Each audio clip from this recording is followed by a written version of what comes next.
என்னுடைய அன்பு குபேர வணக்கங்கள். அத்திரிபுத்திர மகாதேஜ தத்தாத்திரிய மகாமுனிகி தஸ்மரண மாத்திரேன சர்வ பாபிகி பிரமுட்சயதி அஞ்சனாகர்ப சம்பூதம் குமாரம் பிரம்மச்சாரிணம் துஷ்டகிரக விநாசி அனுமந்தம் உபாஸ்மகே. ஓம் ஐம் கௌரி ஐம் கௌரி ஐம் கௌரி பரமேஸ்வரி ஐம் ஸ்வாகா. அன்பர்களுக்கு என்னுடைய மூகாம்பிகை அக்ஷய குபேர வணக்கங்கள். என் தாயும் எனக்கல் தந்தையும் நீ சிந்தாக்குள மாணவாய் தீர்த்து இணையால் கந்தா கதிர்வேலவனை உமையால் மைந்தா குமரா மரிநாயகனை வெற்றிவேல் முருகனுக்கு அரகரோகரா. அன்பர்களுக்கு என்னுடைய மூகாம்பிகை அக்ஷய குபேர வணக்கங்களை உரித்தாக்கிக் கொண்டு இந்த பதிவில் ராகுவோடு சேரக்கூடிய சுக்கிரன் உங்களுக்கு எந்த மாதிரியான ஒரு ராஜ வாழ்க்கையை கொடுக்கக்கூடிய ஒரு அமைப்பு இருக்குது அப்படிங்கிறது இந்த பதிவில் சொல்கிறேன்.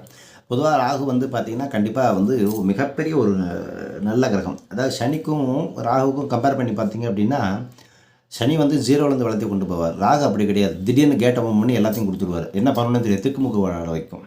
ஸோ அந்த மாதிரி தான் யோசிக்காமல் டக்குன்னு கொடுத்துடக்கூடிய கிரகம் ராகு. ஆனால் சனி அப்படி கிடையாது. பழுத்த பழம்னு சொல்லுவாங்க. 0லேருந்து ஆரம்பித்து அப்படி கொண்டு போகும், அப்படியே வளர்ச்சியை நோக்கி கொண்டு போகும். அதுதான் விஷயம்.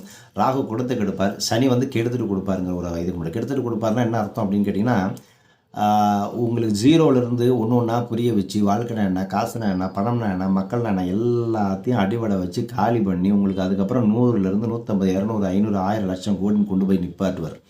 அப்படி நிப்பாட்டாருன்னு வச்சுக்கோங்க, உங்களுக்கு 10 தலைமுறை உட்கார வச்சு சாப்பாடு போடுவார். அந்த அளவுக்கு மிகப்பெரிய ஒரு ராஜயோக கிரகம் சனி. அதனால் சனியினுடைய வலிமை அளவிட முடியாதது. அதே மாதிரி தான் பார்த்திங்கன்னா ராகுவுடைய தன்மையும் அப்படி தான். குப்பையில் இருக்கிறவனையும் கோடீஸ்வரனாக்கி உட்கார வச்சு அழகு பார்க்கும்.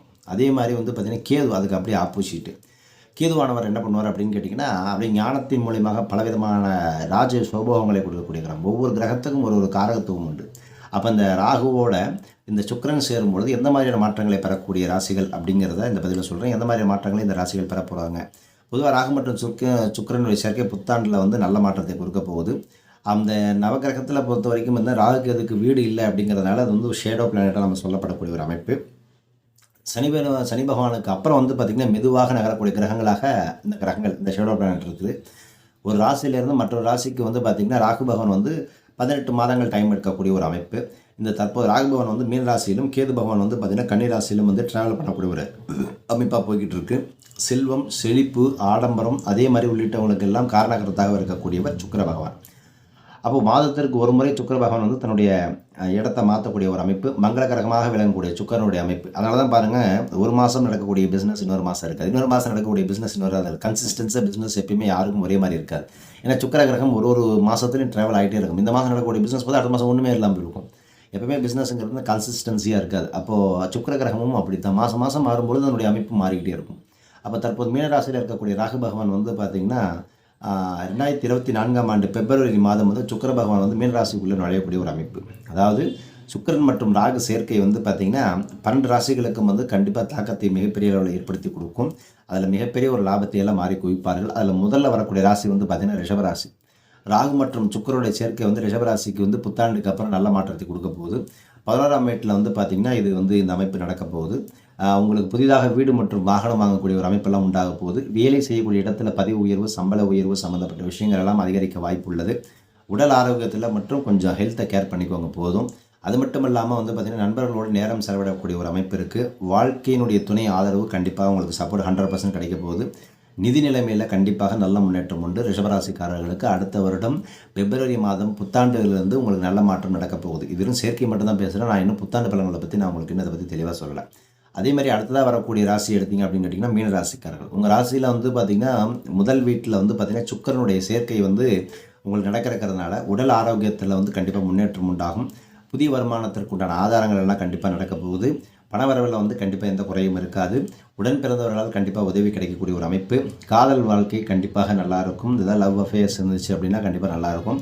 திருமண வாழ்க்கையில் கண்டிப்பாக உங்களுக்கு முன்னேற்றமானது கண்டிப்பாக உங்களுக்கு மீனராசிக்காரர்கள் கண்டிப்பாக உண்டு. ஏற்கனவே மீனராசிக்காரர்கள் நான் சொல்லியிருந்தேன், குரு குபேர யோகமும் கண்டிப்பாக உங்களுக்கு இருக்குது. அது மட்டும் இல்லாமல் பார்த்திங்கன்னா உங்களுக்கு இந்த ராகு சுக்கிரனுடைய சேர்க்கையும் உங்களுக்கு நல்ல ஃபேவராக தான் வேலை செய்ய போகுது. அதுக்கு அடுத்ததாக வரக்கூடிய ராசி பார்த்திங்கன்னா கடகராசி. கடகராசியை பொறுத்த வரைக்கும் என்ன அப்படின்னு கேட்டிங்கன்னா 9ஆம் வீட்டில் பார்த்திங்கன்னா ராகு சுக்கிரனுடைய சேர்க்கை நடக்க இருக்குது.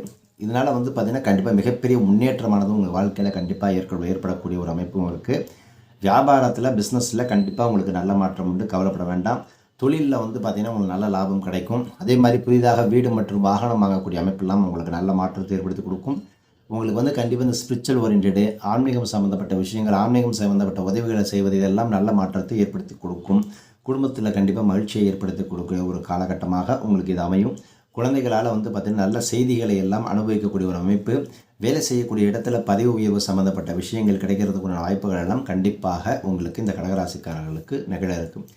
அப்போது ரிஷபம், மீனம், கடகம் இந்த 3 ராசிக்காரர்களுக்குமே ராகு சுக்கரனுடைய பரிபூர்ண அனுகிரகம் இந்த 2024 பிப்ரவரி மாதத்துக்கு மேல் நல்ல மாற்றத்தை கொடுக்கும். அதே குரு குபேர யோகத்துக்கு வந்து பார்த்திங்கன்னா மேஷம், அதே மாதிரி வந்து பார்த்திங்கன்னா மீனம், அதுக்கப்புறம் வந்து பார்த்திங்கன்னா கும்பம் இந்த 3 ராசிக்காரர்களுக்கும் வந்து குரு குபேர யோகம் வந்து உங்களுக்கு அதுவும் நடக்க போகுது. ஸோ நான் தான் சொல்கிறேன், இந்த புத்தாண்டில் வந்து பார்த்திங்கன்னா நிறைய கிரக சஞ்சாரங்கள் நடக்கிறதுனால நிறைய விஷயங்கள் கண்டிப்பாக நடக்க ஆரம்பிக்கும். அதேமாதிரி கடகராசியில் வந்து பொறுத்த வரைக்கும் உங்களுக்கு நல்ல மாற்றத்தை கொடுக்கறதுக்கும் இந்த ராகு சுக்கரனுடைய சேர்க்கை கரெக்டாக இருக்குது. ஸோ அப்போ இந்த யுகங்கள் எல்லாம் இப்போ நான் சொல்லக்கூடிய இந்த ரிஷபம், அப்புறம் வந்து மீனம், அதுக்கப்புறம் வந்து கடகம் இந்த 3 ராசிக்காரர்களுக்கும் இந்த ராகு சுக்கரனுடைய சேர்க்கை உங்களுக்கு பெருசு அளவில் வேலை செய்ய போகுது. அப்படின்னா ஒன்று ராகுவோ இல்லை சுக்கரனோ உங்களுக்கு வந்து யோகக்காரகனாக இருக்கணும். இல்லை அப்படின்னா உங்களுக்கு வந்து நல்ல ஃபேவரான பிளேஸில் இருக்கணும். இல்லை அப்படின்னா அந்த கிரகங்களோடு சேரக்கூடிய கிரகங்கள் எந்த மாதிரி நட்பாக இருந்துச்சு அப்படின்னா கண்டிப்பாக அந்த இடம் மிகப்பெரிய ஒரு மாற்றத்தை ஏற்படுத்தி கொடுக்கும். ஏன்னா ராகு கேதுக்கள் வந்து எப்பயுமே வந்து பார்த்திங்கன்னா மிகப்பெரிய ஒரு தாக்கத்தை ஏற்படுத்தி வாழ்க்கையில் ஒரு சடன் குரோத்தை கொடுக்கக்கூடிய கிரகங்கள். அப்போது சுக்கரன் கிரகம் வரும்பொழுது ஒரு லைஃப் செட்டில் ஆகி நல்லா சம்பாதிச்சு நல்ல பெரிய அளவில் குரோத்தை கொடுக்குறது. ராகுவும் அப்படி தான் செட்டில் பண்ணக்கூடிய லைஃபை கொடுக்கும். சில நேரத்தில் வந்து ராகு சரியில்லை அப்படின்னா கண்டிப்பாக அதே ராகு வந்து வளர்ச்சியில் தடையை கொடுக்கும், புத்தியில் மந்தத்தை கொடுக்கும், பொருளாதாரத்தில் தடை கொடுக்கும், வளர்ச்சியில் தடை கொடுக்கும், வேலை செய்கிற இடத்துல தடை கொடுக்கும், இப்படி பல விதத்தில் வந்து தடைகள் கொடுக்கும். அதே கிரகம் வந்து ராகு கிரகம் வந்து உங்களுக்கு நல்ல அமைப்பில் வந்துருச்சு அப்படின்னா மிகப்பெரிய ஒரு மாற்றத்தையும் தாக்கத்தையும் ஏற்படுத்தி கொடுக்குங்கிறது மட்டும் மனதில் வைத்துக் கொள்ளுங்கள். அப்போது கடகம், இந்த மீனம், அதுக்கப்புறம் இந்த ரிஷபம் 3க்குமே வந்து நல்ல மாற்றத்தை கொடுக்க போகுது. அப்படின்னா அப்போ இந்த ராகு சுக்கரன் உங்கள் ஜாதகத்தில் கொடுக்குறாளா, தடுக்கிறாளா, கெடுக்கிறாளா, முடக்கிறாளா, இது என்னங்கிற தெரிஞ்சால் தான் இந்த யோகத்தை நீங்கள் முழுமையாக இந்த 3 ராசிக்காரர்களுமே அனுபவிக்க முடியும். ஸோ அப்போ பொதுவாக இந்த கிரக பயிற்சி நடக்குது. அப்போ இந்த 2 கிரகங்களும் உங்கள் ஜாதகத்தில் எப்படி இருக்குன்னு தெரிஞ்சால் தானே அதுவும் அந்த அமைப்பு உங்களுக்கு வருமா வராதாங்கிறது தெரியும். அதனால ஒரு ஜாதகத்தை எடுத்திங்கன்னா நிறைய பேருக்கு நான் சொல்லிட்டு இருக்கிறது நேரம், திதி, நாள், நட்சத்திரம், யோகம், கரணம், உங்கள் தடுக்கிற ஆள் யார், கெடுக்கிற ஆள் யார், கொடுக்குற ஆள் யார், எங்கே முடங்கணும், எங்கே வந்து நீக்கணும், இதெல்லாம் அன்பிளாக் பண்ணால் மட்டும்தான் உங்கள் ஜாதகம் இயங்க ஆரம்பிக்கும். இது தெரியாமல் வெறும் ஜாதகத்தையும் கோயிலுக்கும் நீங்கள் தூக்கிட்டு ஓடிட்டு இருந்தீங்கன்னா கடைசி வரைக்கும் உங்களுக்கு ரிசல்ட் வராது.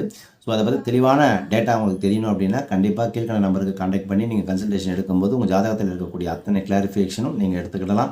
ஸோ மீண்டும் அடுத்த பதிவில் ஒரு சுவாரஸ்யமான தகவலுடன் ஒரு மிகப்பெரிய ஒரு கண்டென்ட்டோடு ஒரு நல்ல கிரக பார்வையோடு சந்திக்கலாம். அடுத்தடுத்த பதிவுகள் கண்டிப்பாக உங்களுக்கு இந்த ஜோதிடம் சம்மந்தப்பட்ட விஷயங்களாக இருந்தாலும் சரி, கிரக பார்வை சம்மந்தப்பட்ட விஷயங்களாக இருந்தாலும் சரி, கண்டிப்பாக ஒரு நல்ல கிளாரிட்டியை கொடுக்கறது தான் என்னுடைய வேலை. அது மட்டும் இல்லாமல் ஜோதிடத்தை வந்து நீங்கள் எந்த அளவுக்கு எடுத்துக்கணுங்க நான் பல தடவை சொல்லிகிட்டு இருக்கேன். பிரச்சனைகளை தீர்க்கக்கூடிய ஒரு டூலாக மட்டும் நீங்கள் எடுத்துக்கிட்டீங்க அப்படின்னா கண்டிப்பாக ஜோதிடம் உங்களுக்கு வந்து பெரிய லெவலில் உங்களுக்கு மிகப்பெரிய குரோத்தை கொடுக்கும். 1. 2வது வந்து பார்த்திங்கன்னா நிறைய அற்புதங்களை நடத்தி காட்டக்கூடிய விஷயமும் ஜோதிடம் தான். ஸோ அதனால் நிறையா விஷயங்கள் இருக்குது. ஸோ அதை ஒவ்வொன்றா நீங்கள் ஃபாலோ பண்ணும்போது கண்டிப்பாக நல்ல மாற்றம் கிடைக்கும். என்னை ஃபாலோ பண்ணுங்கள். அது மட்டும் இல்லாமல் சேனலில் மறக்காமல் சப்ஸ்கிரைப் பண்ணி வச்சுக்கோங்க. நற்பவி நல்லது நடக்கட்டும். ஓம் ஸ்ரீ குருபியோ நமः.